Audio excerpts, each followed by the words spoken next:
गृहस्थी के ये मंत्र मैं दे रहा हूं, संभाल के रखना, काम आएंगे। एक सज्जन मेरे पास आए, बोले महाराज जी मेरी पत्नी उसने आत्महत्या कर ली, फांसी लगा ली। मैंने कहा क्यों? बोले महाराज जी जब तक जिंदा थी सच्ची बताऊं मैंने कभी प्यार से उसे कभी बुलाया नहीं, प्यार से कभी उससे बात नहीं की, सदा डांटता रहा।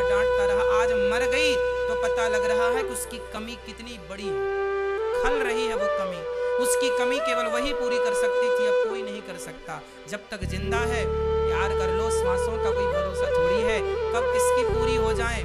इसलिए कह दो प्यार से कि तुम अच्छी हो, मरने के बाद फिर किससे कहोगे? उसकी तस्वीर से कि तुम बहुत अच्छी थी। अरे जीते जी उससे ही कह दो, मरने के बाद तो फिर सब कहते ही हैं अपने अपने ढंग से।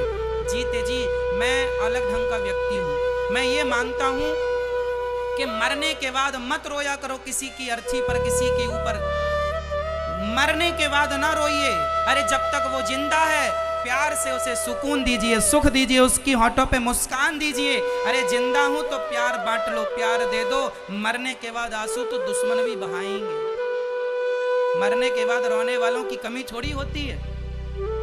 जो हमें कभी मोहब्बत की नजर से देखते भी ना थे वह भी आज रोने के लिए आएंगे, वह भी मेरे जनाजे में जाएंगे।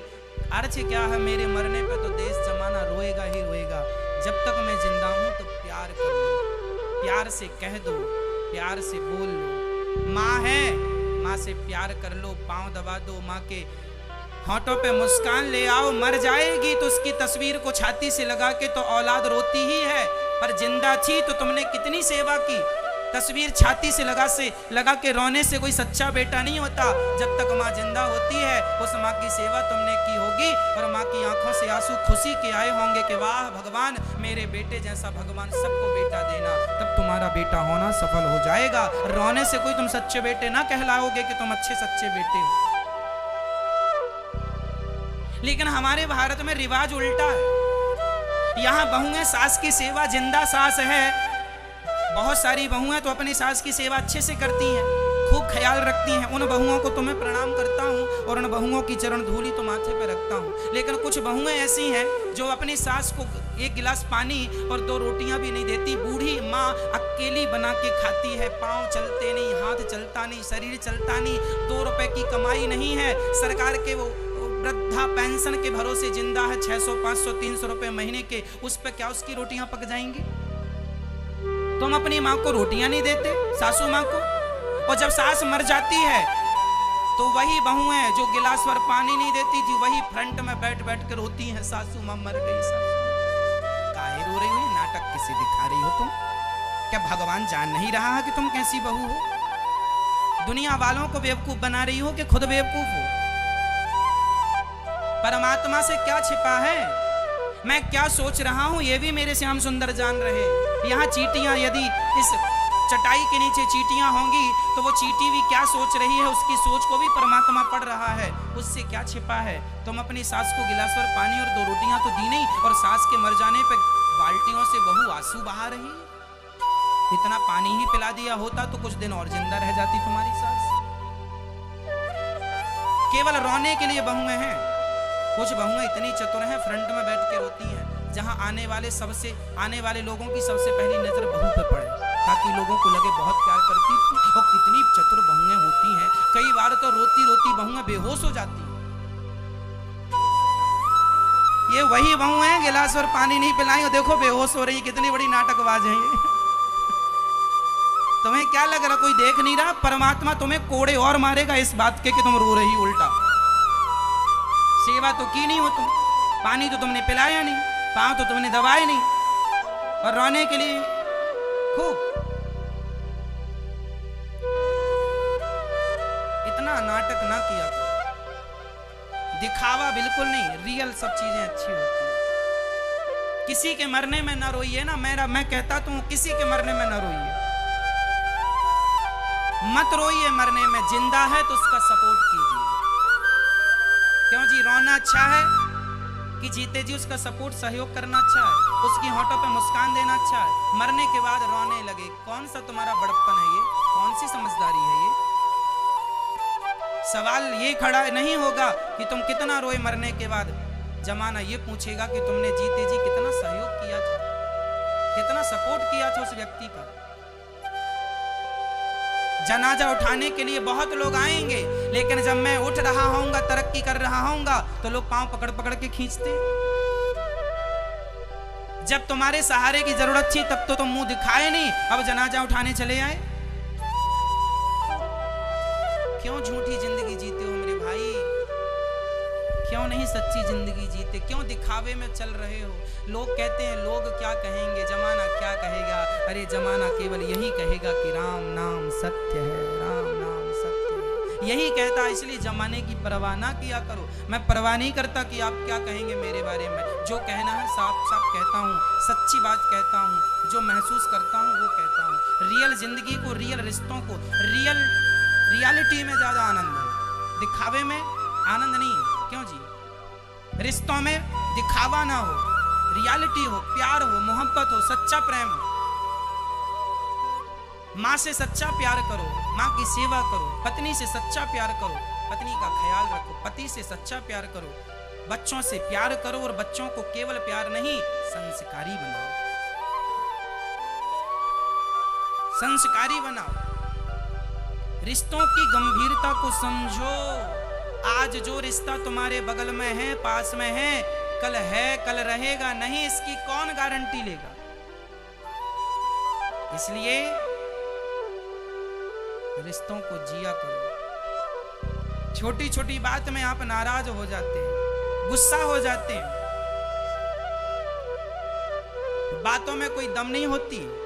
कसमें, वादे, प्यार, वफा सब बातें हैं, बातों का क्या? कोई दम नहीं है बातों में। लेकिन आप लोग क्या करते हैं, राई का पहाड़ बना लेते हैं। कहावत सुनी आपने, राई का पहाड़? राई जानते हैं? सरसों के दाने को राई कहते हैं। राई का पहाड़। जरा पत्नी की जरा सी बात का आपने पहाड़ बना दिया, पति की जरा सी बात का पहाड़ बना दिया। अरे झगड़े में उलझना अच्छा नहीं है। झगड़ा उठे तुरंत उसे खत्म कर दो। एक पत्नी ने अपने पति से कह दिया तुम जानवर हो। आपने तो नहीं कहा था, नहीं। एक पत्नी ने अपने पति से कहा तुम जानवर हो। उसका पति बहुत पॉजिटिव था। उसका पति ने कहा ठीक कहती हो, मैं जानवर हूं, तुम मेरी जान, मैं तुम्हारा वर बराबर जानवर, जान प्लस वर बराबर जानवर। यदि लड़ाई झगड़ा नहीं करना तो इसके बहुत रास्ते हैं, और लड़ाई झगड़ा करना है तो भी बहुत रास्ते हैं। अब आपको देख लो कि कैसी जिंदगी जीना। रास्ते तो गुजारने हैं, चलना है ही हमें। हंसते हंसते चलो या रोते रोते चलो, मर्जी। इसलिए मैं कहा करता हूँ खुश रहा करो, खुश रहा करो, हर हाल में प्रसन्न रहा करो। जीवन का सबसे मूल मंत्र है प्रसन्न। इस धरती में आप जो भी कर रहे हैं सब प्रसन्नता के लिए कर रहे हैं, और सब करके भी प्रसन्न नहीं हुए तो सब करने का अर्थ क्या? इसलिए हमेशा हैप्पी रहो। बोलो घी, असली बोलो, मैया डालडा ना बोलो, देसी घी बोलो, घी ऐसे बोलो, ही। ऐसे हंसते रहा करो, मुस्कुराते रहा करो। आज पति बहुत डांट रहा हो ना, तो पत्नी को अकेले क्या करते रहना चाहिए? घी घी घी घी घी घी घी घी घी। आज पति का दिमाग खराब है तो हंसती रहो, कोई बात नहीं, आज भूत चढ़ा इसके ऊपर, उतर जाने दो। अच्छा, जब पति गुस्से में रहा करे ना, तब पत्नी बोली ना करे, बोला ना करे। लेकिन गड़बड़ कहाँ हो जाती है जानते हो? आप अपने क्रोध पर कंट्रोल नहीं कर पाते। रहना आपको ही साथ में है जिंदगी भर, लेकिन जब आप लड़ाई करते हैं ना, तो ऐसा लगता है कि आप एक दूसरे के जानी दुश्मन है। एक दूसरे के जानी, ऐसा लगता है वो उसका खून पी जाएगी, वो उसका खून पी जाएगा। ये पल भर का क्रोध क्यों भैया? क्या ये क्रोध से तुम्हारा जीवन गुजर जाएगा? जीवन प्यार से गुजरना है, प्रेम से गुजरना है। इसलिए क्रोध जो है तुम्हारा सबसे बड़ा दुश्मन है। पति पत्नी के प्रेम को भी ये क्रोध अलग कर देता है। इसलिए तुम्हारा दुश्मन हुआ कि नहीं? क्रोध हम सबका दुश्मन है या नहीं? हाँ या ना में जवाब दो। तो फिर क्रोध जब दुश्मन है तो इस दुश्मन को आप चाहे जब क्यों बुला लेते हैं? इसलिए पति गुस्से में है तो आज पत्नी अपने संस्कारों का ख्याल रखे। समझा रहे हैं, समझ का ख्याल रखो, चुप रहो, कोई उत्तर ना दो। पति ठंडा हो जाए तब बात कर लेना। आज पत्नी बड़ी गुस्से में है तो पति बिल्कुल चुप रहे। हाँ हाँ तू ही बोल, हम सुनेंगे। सुन लो, एक जन बोले दूसरा सुने, चुप रहो, थोड़ी देर चुप रह ली करो भैया, बोलने दिया करो उसको, जो बोल रही है बोलने दो। उसकी मर्जी है। और बोलने का क्या है, कुछ भी बोल दे आदमी, कल तुम्हें एक होना ही है। पति पत्नी के झगड़े में जो तीसरा बोलता है सबसे बड़ा मूर्ख वही है। पति पत्नी के झगड़े में तीसरे आदमी को कभी बोलना नहीं, जो बोले वो मूर्ख, कूदने से कुदवा दो उसके माथे पे, यही मूर्ख है। टैटू बनवा दो मूर्ख का। कई बार लड़की जरा सा झगड़ा करके मायके चली जाती है और उसकी माँ भी एक नंबर की। उसकी माँ मतलब जो झगड़ा करके गई है व्यर्थ का, उसकी माँ को बोल रहे हैं, सबकी माँ को नहीं, है ना। उसकी माँ भी बेवकूफी का परिचय देती है। हाँ बेटी तुम आ जाओ, हमारे पास खाने की कमी है क्या, आ जाओ यहीं रहना मायके में, और हम दामाद जी से बात करेंगे। क्यों दामाद जी, आपने हमारी बेटी को जरा सा भी सुख नहीं दिया। पति समझा रहा सासू माँ, वो जरा सी बात पे लड़के चली गई है। अरे हम सब जानते हैं तुम कितने गहरे पानी में हो। लो भैया, ये सासू माँ और घी डाल रही है आग में। स्वाहा, बेटी का सुख स्वाहा, बेटी का पति स्वाहा। बेटियों का घर बर्बाद करने में माताओं का बहुत हाथ होता है। मम्मी का, माँ का, सारी माँ का नहीं, 95% माँ का। क्या गलती होती है रिश्तों में, बताता हूँ। बताओ किसके घर में झगड़ा नहीं होता, ये बताओ। ऐसा कोई घर है जिसके घर में झगड़ा ना हो? अरे सबके घर में झगड़ा होता है, लेकिन बेटी झगड़ा करके आई तो माँ ने बेटी का पक्ष तो सुन लिया। अरे माँ, तुम्हें समझाना चाहिए बेटा, तुम्हारा ससुराल ही तुम्हारा घर है। कोई छोटी छोटी बातों में, हाँ बेटी के ऊपर कोई बड़ा अत्याचार हो रहा, कोई बड़ी बात हो तो आपका बोलना उचित है। बेटी का पक्ष लेना सही है कब, जब कोई बहुत बड़ी मुसीबत बेटी पर पड़े। पर जरा जरा सी बात में तुम बेटी का पक्ष लोगी, और नहीं नहीं अब तो बेटी ससुराल जाएगी नहीं, मेरी बेटी क्या मेरे लिए बोझ है। इस तुम्हारे घमंड के चक्कर में कितनी बेटियां मायके की मायके में रह गई, लौट के नहीं गई ससुराल, तुम्हारे इस अहंकार के कारण।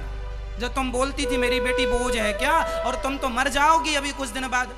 तुम्हारी बेटी, मैं तुम बेटियों से भी कह रहा हूं कि जो तुम अपने पति को छोड़कर माँ के पास चली जाती हो ना, तो माँ जब मर जाएगी तो बताओ कहाँ रहोगी। तुम्हारा भाई, तुम्हारी भौजाई तुम्हें जीवन भर रोटियां देंगे? भौजाई ताने मारेगी कि अपने पति की तो हो ना सकी, मेरी हो जाएगी। खा लो, सहन कर लोगी ताने भाई भौजाई के। इसलिए हाथ जोड़ता हूं, रिश्तों को बना लेना सरल है, निभा लेना कठिन है। आज भारत में रिश्तों को निभाना सिखाया ही नहीं जाता। हमारे रामचरितमानस में लिखा है, जब माता सीता विदा हो रही थी तो माता सीता की माँ समझा रही हैं, बेटी आज से तेरा पति ही तेरा भगवान है, आज से हम तेरी माँ नहीं, तेरी सास तेरी माँ है, तेरा ससुर तेरा पिता है। पहले की माँ अपनी बेटी को विदा करने से पहले समझाती थी, बेटी अब तेरा मरा हुआ शरीर वापस आएगा तो रख लूंगी, पर जीते जी वापस ना आना। अब ससुराल ही तेरा घर है, वहीं जीना है, वहीं मरना है। तेरा ससुर तेरा पिता है, तेरी सास तेरी माँ है, हमें भूल जाना। और दो बातें घर में होती हैं बेटी, चुपचाप सहन कर लेना, सास को उत्तर ना देना, जिठानी को उत्तर ना देना, बर्दाश्त करना बेटी। रिश्तों में बर्दाश्त करना होता है, सहन करना बेटी, सहन करना होता है। तब की माँ कहती थी बेटी सहन करना, और आज की बेटी कहती है कुछ भी हो बताना, गुंडे भिजवाऊंगी। तो ऐसे में तुम रिश्ते चला लोगी? बेटियों के रिश्ता काहे बर्बाद कर रही हो? क्यों बेटियों की दुश्मन बनी पड़ी हैं ये माताएं? बताओ, रिश्तों को चलाने में समझदारी चाहिए कि नहीं? और सबसे जरूरी चीज है सहनशीलता। रिश्तों में सहन करना जरूरी होता है कि नहीं? अरे पति भी डांटता है, कई बार तो गाली दे देता है पत्नी को, तो क्या तुम भी पति को गाली दे दोगी? इससे तुम समझदार कहलाओगी? कुत्ते ने तुम्हें काटा तो तुम भी काट लो, हिसाब बराबर।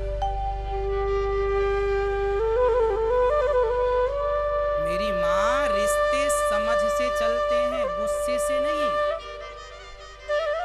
रिश्ते कैसे चलते हैं? समझदारी से। और सुनो, रिश्तों में सहनशीलता चाहिए। क्या चाहिए? जोर से बोलो, और जोर से बताओ, आप सहनशील हो या नहीं? पत्नी गाली देगी तो सहन करना पड़ेगा, पति गाली देगा सहन करना पड़ेगा, सास गाली देगी सहन करना पड़ेगा, ससुर गाली देगा सहन करना पड़ेगा। सह लोगी तो अच्छी पत्नी कहलाओगी, और बात बात में मुंह फुला के मायके आ जाओगी तो चाइना मॉडल कहलाओगी। ना तुम घर की रहोगी ना ही घाट की। इसलिए समझ लो, करोड़ों की बातें हैं ये। किसी भी यूनिवर्सिटी में ये नहीं पढ़ाया जाता तुम्हें जो हम पढ़ा रहे हैं, कहीं नहीं मिलेगा पढ़ने को आपको। सहन जरूरी है। एक पत्थर भी भगवान कब होता है? जब वह छेनी और हथौड़े की चोट को सहता है। एक पत्थर भी भगवान कब होता है? जब छेनी और हथौड़े की चोट को सहता है। जो पत्थर, एक पत्थर नारियल तोड़ा, एक पत्थर पर नारियल तोड़ा जा रहा था और एक पत्थर पर दूध दही चढ़ाया जा रहा था, तो जिस पर नारियल तोड़ा जा रहा था उस पत्थर ने पूछा, अरे भैया तुम भी पत्थर हो, हम भी पत्थर हैं, तुम पर लोग नारियल, तुम पर दूध चढ़ाते हैं, हम पर नारियल तोड़ते हैं। मंदिर में दो पत्थर होते हैं, एक नारियल तोड़ने के लिए और एक पूजा करने के लिए भगवान, दोनों ही पत्थर के हैं। तो नारियल तोड़ने वाले पत्थर ने कहा, यार तू भी पत्थर हम भी पत्थर, क्यों तुझ पर लोग दूध चढ़ा के तुझे प्रणाम करते हैं और हमें नारियल तोड़ते हैं हम पर? तब मूर्ति ने कहा, भैया तुझे भी मूर्तिकार ने मूर्ति बनाने को उठाया था, पर तू छेनी और हथौड़े की चोट खाकर टूट गया। टूट जाने से तू नारियल तोड़ने के काम आ रहा है, और मैं उस मूर्तिकार की हर चोट, छेनी और हथौड़े की हर चोट को सहता गया। आंखों में उसने छेनी मारी, मैं सहता गया। गालों पर छेनी मारी, मैं सहता गया। अधरों पर छेनी मारी, मैं सहता गया।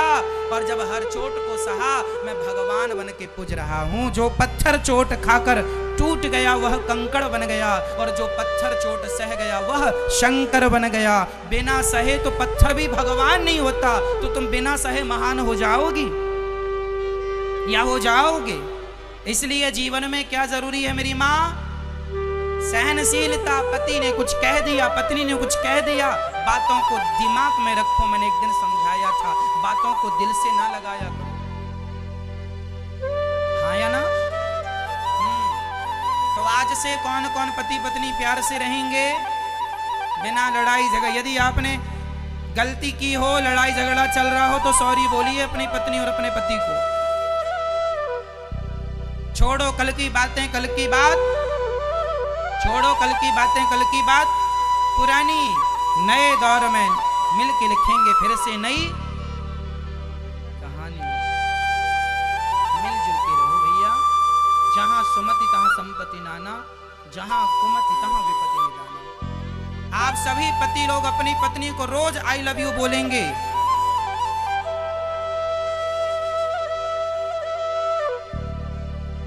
रोज बोलो, और रोज बोलो, बहुत अच्छी लगती हो तुम। और पत्नी भी रोज बोलेगी आई लव यू। प्यार से रहना, छोटी छोटी बातों का झगड़ा नहीं। ठीक है? समझ में आ गया?